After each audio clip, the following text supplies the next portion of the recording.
Mesdames, Messieurs, bonsoir et bienvenue au 19h de ce 16 octobre à la une de l'actualité. Le président de la République, Abdelmadjid Tebboune, a reçu le président du Conseil présidentiel libyen en visite officielle en Algérie. Lors d'un point de presse conjoint, Younes El Menfi a salué le rôle de l'Algérie et son soutien constant à la Libye.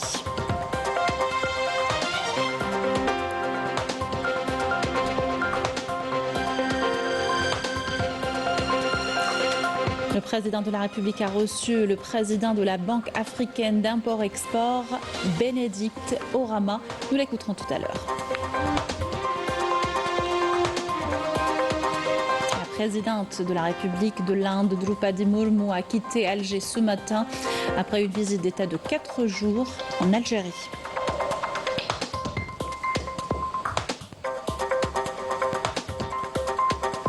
Le général d'armée Saïd Chingriha, chef d'état-major de l'armée nationale populaire, a visité le siège d'état-major général des armées mauritaniennes au deuxième jour de sa visite officielle en République islamique de Mauritanie.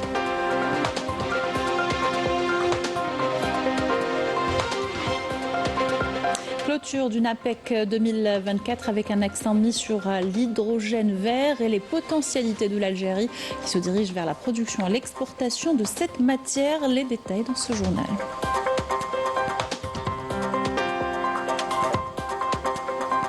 La crise humanitaire à Gaza a atteint des niveaux catastrophiques. Depuis le Conseil de sécurité de l'ONU, Ammar Benjama appelle à intervenir pour sauver les Palestiniens.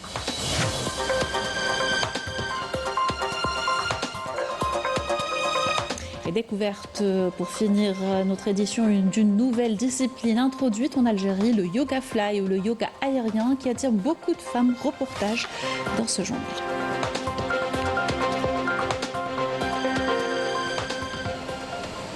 Bienvenue à tous, heureuse de vous retrouver. Je vous disais en titre, le président de la République, Abdelmadjid Tebboune, a réservé au siège de la présidence de la République un accueil officiel au président du Conseil présidentiel libyen, Younes El Menfi, qui est arrivé ce mercredi pour une visite officielle en Algérie.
Après avoir écouté les hymnes nationaux des deux pays et le salut au drapeau, le président du Conseil présidentiel libyen a passé en revue des détachements de différentes forces de l'armée nationale populaire qui lui ont rendu les honneurs.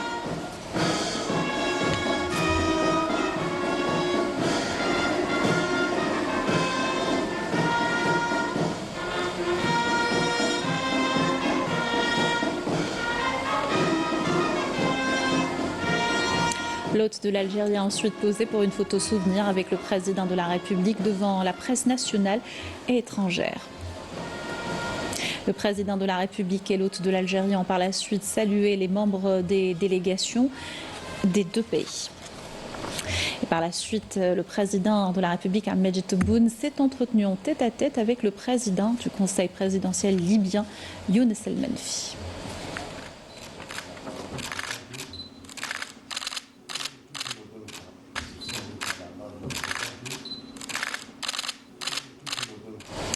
Les entretiens ont été élargis aux délégations des deux pays en présence du directeur de cabinet de la présidence de la République, Boualem Boualem, et du ministre des Affaires étrangères et de la communauté nationale à l'étranger, Ahmed Attaf.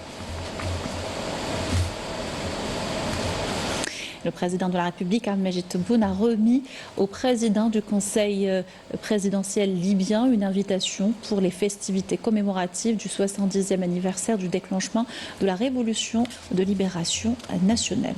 Et lors d'un point de presse conjoint à l'issue des entretiens, le président de la République, Abdel Medjid Tebboune, a souligné que les consultations fraternelles qu'il a eues avec le président du Conseil présidentiel libyen ont abordé la situation en Libye et les moyens de renforcer les relations bilatérales, réaffirmant la convergence des vues entre les deux pays sur différentes questions. Le président du Conseil présidentiel libyen, Younes El Menfi, a salué le rôle du président de la République dans le soutien à la préservation de l'intégrité territoriale de la Libye en mettant en avant le rôle important de l'Algérie pour la stabilité de la Libye. Et le président du Conseil présidentiel libyen, Younes. On écoute la déclaration. كان لنا اليوم شرف استقبال فخامة الرئيس. كانت لقاء تاع مشاورات أخوية. طرقنا الوضع الحالي في ليبيا والعلاقات الثنائية بين ليبيا والجزائر. أعتقد أن خلاصة المحادثات تاعنا هو أن اتفقنا على كل شيء. ما فيش ولو سحابة صيف بيننا وبين الأشقاء الليبيين. نتمنى الاستقرار ليبيا ونتمنى إن شاء الله في أقرب وقت. ونظن هذا هو الفكرة كذلك تاع فخامة الرئيس أن الحل في ليبيا ما يكون إلا بالانتخابات. لما الشعب الليبي ينطق الشيء اللي ينطق به الشعب الليبي يفرضوا على الناس كل. نتمنى ان شاء الله كل هناء والرخاء والرقي لاشقائنا في ليبيا، ونتمنى ان شاء الله زيارات اخرى، واحنا على وشك ربما باش نتلاقاو في ليبيا في اطار تشاور ثلاثي عن قريب ان شاء الله. نستنوا فخامة الرئيس يحدد لنا الموعد إن شاء الله. شكرا. كريم لك. شكرا فخامة الرئيس. أول شيء أنا أريد أن أقدم الشكر لفخامة الرئيس وأيضا لكل من قام بواجب الضيافة اليوم، وهذا ليس بغريب على هذا الشعب، شعب الجزائر المضياف. الشيء الثاني، نحن أيضا تواجدنا بعد تهنئتنا للعملية الانتخابية اللي حدثت في الجزائر والتي تعطي أمل لليبيا نجاح هذه العملية وهذه العرس الانتخابي اللي حدث في الجزائر وفي تونس، بأن ليبيا أيضا ربما ستكون هي القادمة في انتخابات رئاسية في أقرب فرصة. وأيضا نحن شاكرين للدور المهم لفخامة الرئيس خلال الفترة الماضية في دعم وحدة واستقرار الدولة الليبية والتأكيد الدائم على وحدة التراب الليبي، وهذه نقطة مهمة جدا. أيضا الاتفاق على أن الحل للعملية السياسية في ليبيا هو أن تكون هناك انتخابات برلمانية ورئاسية، وأن أي حلول أخرى لن تأتي بالنتيجة المرجوة. فالشعب الليبي هو أقدر على أن يختار من يكون ممثله ومن يكون في رئاسة هذه الدولة. الجزئية الثالثة والمهمة جدا الدور المهم للجمهورية الجزائرية في المحافل الدولية وفي المنظمات الدولية وأيضا في كل المناسبات لدعم استقرار الملف الليبي في جوانبه السياسي والأمني اللي نحن لاحظناه، ولاحظنا أن هذا الدعم هو دعم خالص لاستقرار ليبيا وليس لأي أغراض أخرى. فنحن اتفقنا اليوم، وهذا ما كنا دائما نتوقعه، على أن جميع الملفات التي تؤدي إلى الاستقرار في ليبيا واستقرار المنطقة واستكمال الاجتماعات الثلاثية سواء كان على مستوى القمة أو على مستوى اللجان ستكون أيضا منهاج في الفترة القادمة لترسيخ هذه الشراكة الاستراتيجية ما بين الدولتين. فشكرا مرة أخرى أخي فخامة الرئيس على حسن الاستقبال، ونتمنى التوفيق أيضا في الفترة القادمة، والسلام عليكم ورحمة الله وبركاته.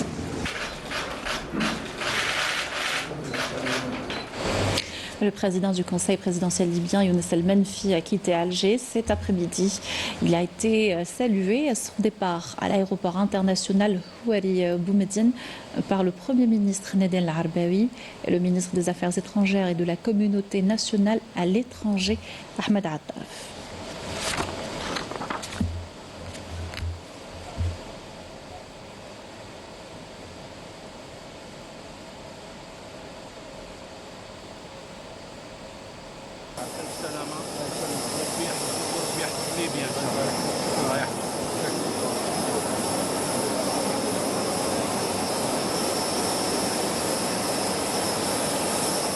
Pour rappel, le président du Conseil présidentiel libyen, Younes El Menfi, était arrivé plus tôt dans la journée en Algérie pour une visite officielle. Il a été accueilli à l'aéroport international Houari Boumediene par le Premier ministre Nadine El-Arbaoui et le ministre des Affaires étrangères et de la communauté nationale à l'étranger, Ahmed Attaraf.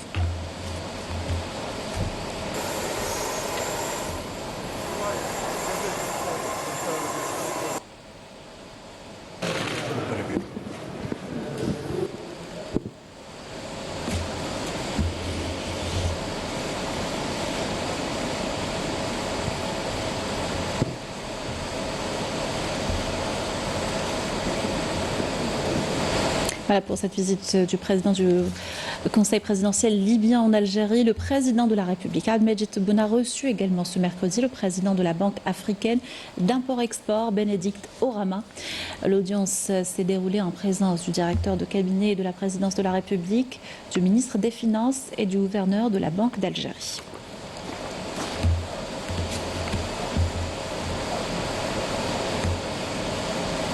Le président de l'Afreximbank a salué le rôle de l'Algérie dans l'élargissement des transactions commerciales en Afrique et le soutien des investissements destinés au continent. Je vous invite à l'écouter. Nous avons eu des entretiens fructueux avec le président de la République, Abdelmajid Tebboune. Nous le remercions ainsi que le peuple algérien pour l'accueil chaleureux qu'ils nous ont réservé depuis notre arrivée et le début de l'événement Canex Weekend. Nous saluons la décision de l'Algérie d'accueillir la foire commerciale intra-africaine qui se tiendra en septembre 2025 ici en Algérie et qui devrait attirer plus de 30 000 visiteurs. Cette manifestation économique devrait générer aussi des millions de dollars de transactions commerciales et d'investissements. Nous avons discuté et convenu de travailler ensemble avec le gouvernement algérien pour élargir le volume des échanges commerciaux intra-africains et promouvoir les investissements en Afrique, à l'instar du commerce de lait entre l'Ouganda et l'Algérie. Nous avons également convenu de collaborer avec l'Algérie et étendre les activités vers l'Afrique afin de bien maîtriser la situation et soutenir ces activités dans différents pays africains. Je suis certain que l'avenir de l'Afrique ne sera que plus radieux grâce notamment aux efforts fournis par le gouvernement algérien ainsi que son peuple. Nous remercions énormément l'Algérie pour le soutien qu'elle nous apporte. Between Uganda and Algeria. Par ailleurs, son Excellence, la présidente de la République de l'Inde, Draupadi Murmu, a quitté Alger ce matin. Après une visite d'État de 4 jours, elle a été saluée à son départ à l'aéroport international Houari Boumediene par le Premier ministre Nadel Arbaoui, accompagné de membres du gouvernement.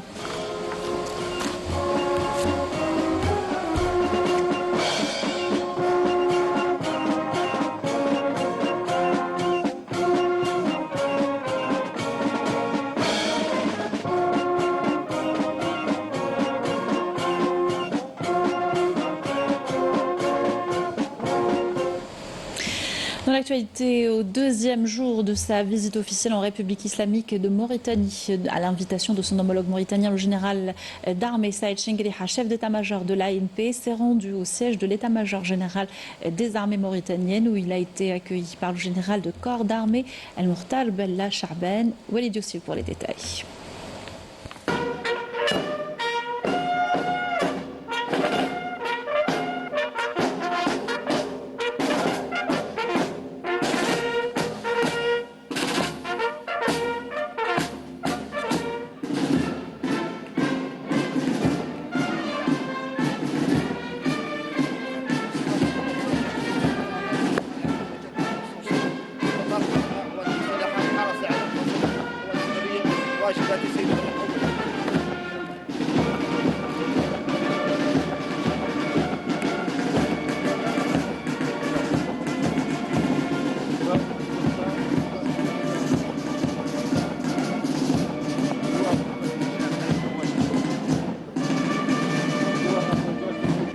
À l'issue de la cérémonie d'accueil et des honneurs qui lui ont été présentés par une formation militaire de différentes forces, le général d'armée, chef d'état-major de l'armée nationale populaire, s'est entretenu avec le général de corps d'armée El-Mokhtar Bella Cha'ban, chef d'état-major général des armées mauritaniennes, où les deux parties ont échangé les analyses et les points de vue sur les questions d'intérêt commun et évoqué les différents défis sécuritaires que connaissent la région et le monde. Au siège du centre de conférence des armées, les entretiens qui se sont élargis aux délégations des deux pays ont été dédiés à l'évaluation de la coopération militaire bilatérale multiforme et les moyens pour la promouvoir davantage afin qu'elle puisse être à la hauteur des relations solides entre les armées des deux pays. Lors de cette rencontre, le général d'armée, chef d'état-major de l'armée nationale populaire, a prononcé une allocution dans laquelle il a présenté ses remerciements à son homologue mauritanien pour l'accueil chaleureux et les marques d'hospitalité qui lui ont été réservées depuis son arrivée au pays frère, la Mauritanie, tout en exprimant sa conviction en la capacité des deux pays à renforcer les liens de fraternité et d'amitié entre les deux pays et les deux peuples. Le général d'armée, chef d'état-major de l'armée nationale populaire, a rappelé la nécessité de renforcer l'action commune entre les deux parties dans un esprit de coopération et de coordination permanente, et ce, à l'ombre d'une conjoncture géostratégique régionale et internationale particulière qui a généré de nouveaux défis sécuritaires. Pour sa part, le général de corps d'armée El-Mokhtar Bella Cha'ban, chef d'état-major général des armées mauritaniennes, s'est félicité dans l'allocution qu'il a prononcée à cette occasion de la solidité des relations de coopération militaire bilatérale entre les deux pays frères, qui seront renforcées davantage grâce à cette visite, avant de remercier le général d'armée, chef d'état-major de l'ANP, d'avoir honoré son invitation. clôture au rang de la 12e édition du Salon africain et méditerranéen de l'énergie et l'hydrogène. La production de l'hydrogène vert en Algérie a été au centre des conférences de la 3e et dernière journée du Salon. Les intervenants ont souligné les potentialités énormes que recèle le pays et ses défis, à commencer par son cadre réglementaire et le coût de sa production.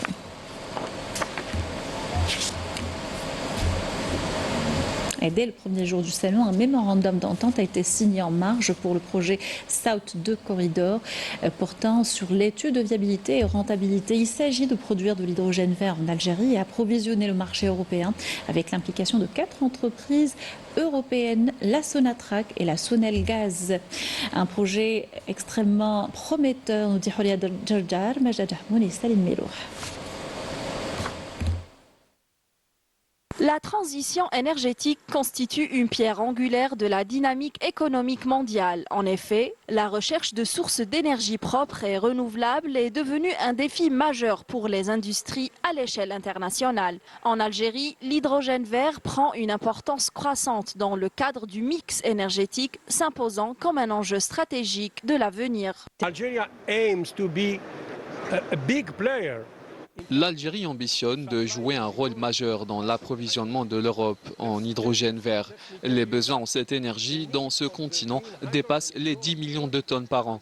L'Algérie vise à fournir 4 millions de tonnes à moyen et à long terme. C'est un projet colossal qui nécessite des efforts considérables pour sa réalisation. By 4 million tonnes. Quiconque souhaite profiter de l'hydrogène vert produit en Algérie doit investir à nos côtés. Cette idée a bien été accueillie et nous la concrétisons à travers l'accord que nous avons signé. Cet accord nous engage à mener une étude de faisabilité et à examiner les modalités de construction de ce corridor qui en réalité est un pipeline reliant l'Algérie à l'Allemagne en passant par l'Italie et l'Autriche. L'Algérie a le potentiel de réaliser ce méga-projet. Votre pays se situe dans une zone particulièrement bien ensoleillée. Je suis norvégien et notre pays produit beaucoup de gaz. Certes, c'est une source d'énergie, mais cela coûte énormément cher. Lors de cette 12e édition du NAPEC, l'Algérie a démontré son ouverture au développement de partenariats pour explorer des technologies et des solutions technologiques visant à réduire les émissions de méthane ainsi qu'à l'utilisation optimale de gaz récupérés. Un événement d'une très grande portée internationale et heureux de retrouver la plupart des BIC, des majors, dans le secteur du oil and gas. Je pense que c'est une opportunité pour l'Algérie et le Sénégal de renforcer les liens séculaires en matière de coopération sud-sud.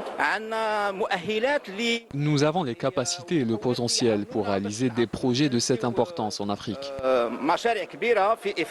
Calgaz Algérie produit essentiellement du gaz, les gaz de l'air. On exporte déjà vers la Tunisie et la Libye. Et on espère bientôt, Inch'Allah, exporter vers d'autres pays de l'Afrique. En sa qualité d'un des principaux producteurs d'hydrocarbures, l'Algérie a une grande responsabilité dans le domaine de la transition énergétique et en raison de la disponibilité de ressources naturelles immenses, l'Algérie compte exploiter son potentiel en énergie renouvelable, sachant qu'elle dispose d'une opportunité unique en son genre au vu de l'immensité du Sahara qui représente une caractéristique exceptionnelle pour le développement de l'énergie solaire au moment même où le gaz naturel peut jouer un rôle décisif pour une transition vers un avenir énergétique à faible teneur en carbone. Le bilan opérationnel de l'ANP durant la semaine écoulée à présent. Dans le cadre de la lutte antiterroriste et de la sécurisation des frontières, des détachements de l'ANP ont arrêté 9 éléments de soutien aux groupes terroristes dans différentes opérations. Dans le cadre de la lutte contre la criminalité organisée, en continuité des efforts soutenus visant à contrecarrer le fléau du narcotrafic dans notre pays, des détachements combinés de l'ANP ont intercepté en coordination avec les différents services de sécurité lors d'opérations exécutées à travers les régions militaires, 46 narcotrafiquants et mis en échec des tentatives d'introduction de 5 quintaux de cuivre traité provenant des frontières avec le Maroc et saisi 32 800 comprimés psychotropes. À Tamanala, Boudjbedji Mourtar, Insalah, Ingezem et Janet des détachements de l'ANP ont arrêté 117 individus et saisi 33 véhicules, 102 groupes électrogènes, 63 marteaux-piqueurs, 5 détecteurs de métaux ainsi que des quantités de mélange d'or brut et de pierre, d'explosifs, d'outils de détonation et d'équipements utilisés dans des opérations d'orpaillage illicites. De même, 20 autres individus ont été arrêtés et 8 fusils de chasse, 3 pistolets automatiques, 70 000 litres de carburant ainsi que 105 quintaux de tabac et 41 tonnes de denrées alimentaires destinées à la contrebande et la spéculation ont été saisies et ce lors d'opérations distinctes à travers le territoire national. D'autre part, les gardes-côtes ont déjoué au niveau de nos côtes nationales des tentatives d'émigration clandestine et ont procédé au sauvetage de 165 individus à bord d'embarcations de construction artisanale alors que 652 immigrants clandestins de différentes nationalités ont été arrêtés à travers le territoire national. Fin du communiqué du ministère de la Défense nationale. Réunion d'urgence du Conseil de sécurité de l'ONU ce mercredi à la demande de l'Algérie. La politique de l'entité sioniste qui soumet les Palestiniens à Gaza à une mort lente à travers la famine et l'intensification des blocus et entrave l'acheminement de l'aide humanitaire dénoncée par le représentant permanent de l'Algérie auprès des Nations Unies. Ahmad Benjama a affirmé que la crise humanitaire a atteint des niveaux catastrophiques, notamment dans le nord de l'enclave et qu'il était plus que temps d'intervenir pour sauver les Palestiniens. Je vous invite à l'écouter.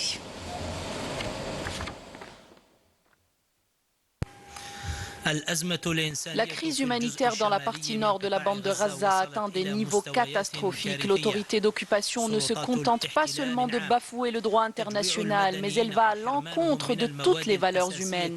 Affamer les civils et les priver des produits essentiels à leur survie et utiliser cela comme arme de guerre est interdit par le droit international. Il est temps aujourd'hui d'agir car la vie des civils palestiniens est en jeu. Et depuis Genève, le représentant permanent de l'Algérie, l'ambassadeur Rachid Bladhan, a affirmé que conformément à ses engagements internationaux, l'Algérie continue de fournir l'aide nécessaire aux réfugiés, dont les Sahraouis se trouvant sur son territoire national. Bladhan s'est exprimé lors de la 75e session du Conseil exécutif du Haut Commissariat des Nations Unies pour les réfugiés. Il a également abordé les catastrophes résultant des agressions des forces du colonisateur sioniste contre Gaza, la Cisjordanie et les violations de la souveraineté du Liban. On l'écoute. Engagements internationaux, mon pays continue à apporter l'assistance nécessaire aux réfugiés présents sur le territoire national. C'est le cas pour les réfugiés sahraouis contraints de fuir leur terre en 1975, qui vivent dans des camps près de Tindouf. En plus de l'aide apportée par les agences humanitaires, le HCR en tête, l'Algérie accorde à ses déplacés, entre autres, des services de santé et d'éducation. Bien que ne faisant pas partie du mandat du HCR, les conséquences humanitaires désastreuses engendrées par l'agression de la force d'occupation dans la bande de Gaza et en Cisjordanie sont une source de préoccupation majeure pour son pays. Nous condamnons en des termes non équivoques les massacres perpétrés contre les civils et les travailleurs humanitaires et appelons la communauté internationale à user de tout son pouvoir pour obliger le colonisateur à rendre des comptes. Ce même agresseur poursuit malheureusement dans un total mépris des principes fondamentaux du droit international et du droit international humanitaire, ces exactions et ces violations en envahissant le territoire d'un pays souverain, en l'occurrence le Liban. Et les attaques sionistes à Gaza se poursuivent. Au moins 65 Palestiniens ont été tués ces dernières 24 heures. La situation humanitaire dans l'enclave est également catastrophique, notamment dans le nord, où plus de 400 000 Palestiniens sont encerclés, bombardés et soumis à la famine. Le directeur général de l'UNRWA a déclaré que son agence était très proche d'un point de rupture dans ses opérations à Gaza. Les attaques sionistes se poursuivent également au Liban. Plusieurs villes du sud ont été ciblées ce mercredi. 5 personnes ont été tuées dans une frappe sioniste contre la mairie de Nabatieh. La force des Nations Unies au Liban maintient ses positions malgré les attaques directes et délibérées des forces d'occupation contre ces positions ces derniers jours.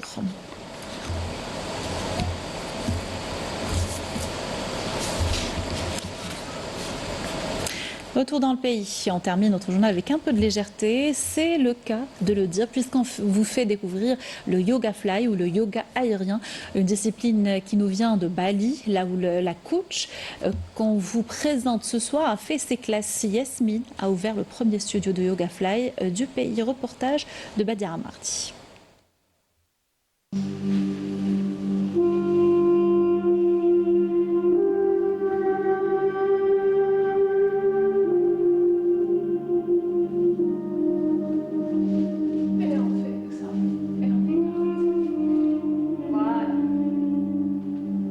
Légèreté, relaxation, joindre le bien-être du corps à celui de l'esprit pour atteindre la paix intérieure en pratiquant une activité ludique et originale. Le air yoga ou flying yoga débarque en Algérie. Ce sport nous vient directement des États-Unis où il s'est développé à partir des années 2000. Il s'agit simplement de yoga classique mais suspendu dans les airs à l'aide d'une balançoire. Le yoga aérien que j'ai introduit en Algérie et que j'ai découvert à Bali lors de ma première formation de professeur de yoga international. Et j'ai été orientée durant mes séances de yoga, professeur de yoga classique, vers cette discipline justement parce que j'avais quelques problèmes au niveau des cervicales et du dos. Et on m'a orientée vers cette discipline pour me faire du bien, pour vraiment ouvrir et décompresser le dos. Le air yoga permet au yogi de se libérer naturellement de la pression que la pesanteur induit sur son corps pour un soulagement des cervicales, l'amélioration de la posture et plus de souplesse avec la libération des tensions accumulées toute la journée. Depuis que j'ai ouvert, justement, je reçois beaucoup de messages, beaucoup d'appels qui me disent « Eh ben voilà, on attend ça depuis longtemps, on est très content que ça existe en Algérie parce qu'on devait justement essayer ça lors de notre voyage. » Une activité qui fait travailler le corps et renforce le mental. Une discipline très artistique également. Pour la pratiquer, il suffit simplement de se munir d'un tapis de yoga pour les postures au sol. Pour les postures en apesanteur, le coach se chargera de les adapter au niveau de chacun. Ça m'aide beaucoup de faire du yoga. I think it's a very therapeutic activity and it helps me connect better to my inner self. Ça m'a appris à lâcher prise puisque je suis une personne qui aime contrôler tout dans sa vie et ça m'a vraiment aidé à lâcher prise et je suis vraiment très heureuse de faire ça et très contente. Je prends ces cours parce que c'est un véritable bien-être, aussi bien intérieur que même extérieur, ça se verra plus tard du reste. Au quotidien, j'ai besoin de déstresser et franchement, le yoga aérien est une très belle découverte, que ce soit sur le plan physique ou aussi sur le plan mental, un réel dépassement de soi. Une expérience unique à tenter même une seule fois dans sa vie.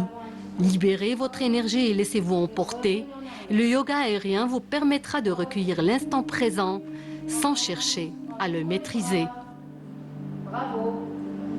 Et on descend, on ramasse. Voilà qui termine notre journal. Merci de l'avoir suivi. Excellente soirée sur Canal Algérie.